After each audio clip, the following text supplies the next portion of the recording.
नमस्कार, आप देख रहे हैं वैश्व व्यापार न्यूज चैनल। मेरी यानी विनीता के साथ ये नजर डालते हैं आज की हमारी स्पेशल रिपोर्ट। मोदी कैबिनेट ने जातीय जनगणना को हरी झंडी दिखाकर एक तीर से कई निशाने साध लिए। बिहार विधानसभा चुनाव 2025 से ठीक पहले प्रधानमंत्री मोदी की अगुवाई वाली एनडीए सरकार ने कांग्रेस के हाथ से जातीय जनगणना का मुद्दा छीन उनकी उम्मीद पर पानी फेर दिया है। आपको बता दें कि राजनीतिक जानकार ये लगातार कह रहे हैं कि ये बड़ा खेल एनडीए ने खेल दिया है। साथ ही जिन जातीय जनगणना को लेकर जेडीयू और आरजेडी अपना कॉलर टाइट किया करते थे, लगातार ये कहते थे कि हमने बिहार में इसे किया, अब एक बड़े और संपूर्ण परिप्रेक्ष्य में मोदी कैबिनेट की ओर से जातीय जनगणना कराने के निर्णय से बीजेपी के सामने उनका कद भी काफी छोटा कर दिया है। बीजेपी को एक माइलेज अब बिहार के चुनाव में मिल गया है। जातीय जनगणना का प्रभाव पूरे देश की राजनीति को तो प्रभावित करेगा ही, लेकिन बिहार जहां पर विधानसभा चुनाव होने हैं उससे पहले यह फैसला जातीय जकड़न में बंधे बिहार के लिए एक ट्रम्प कार्ड से कम नहीं है। जातीय जनगणना की बात अगर हम करें तो इसमें प्रदेश बीजेपी का हाथ लगातार बिहार में तंग रहा। वो सही माकूल जवाब नहीं दे पाते थे, इस पर फंसते थे।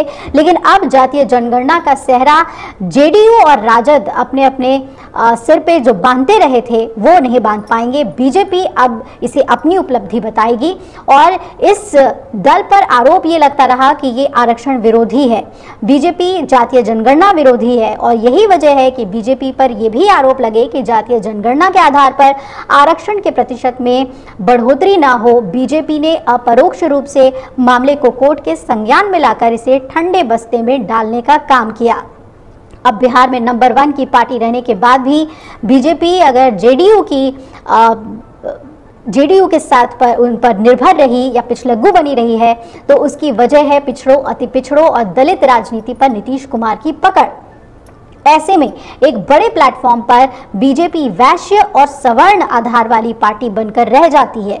लेकिन मोदी सरकार ने जातीय जनगणना को कैबिनेट की स्वीकृति देकर प्रदेश भाजपा के भीतर पिछड़ा और अति पिछड़ा जाति के बीच राजनीति का पक्षधर होने का एक मजबूत आधार दे दिया और इसका असर आगामी विधानसभा चुनाव को थोड़ा आसान कर देगा बीजेपी के लिए। केंद्रीय सूचना प्रसारण मंत्री अश्विनी वैष्णव ने कैबिनेट की बैठक में लिए गए इस फैसले पर जानकारी दी और उन्होंने कहा कि मोदी सरकार अगली जनगणना के साथ जातीय आधार पर लोगों की गणना भी करेगी।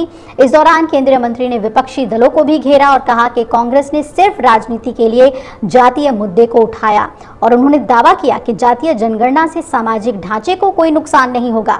अब ध्यान देने वाली बात यह भी है कि इससे पहले भी कई मौकों पर जातिगत जनगणना की मांग उठती रही, लेकिन सरकार ने इन मांगों को दरकिनार किया।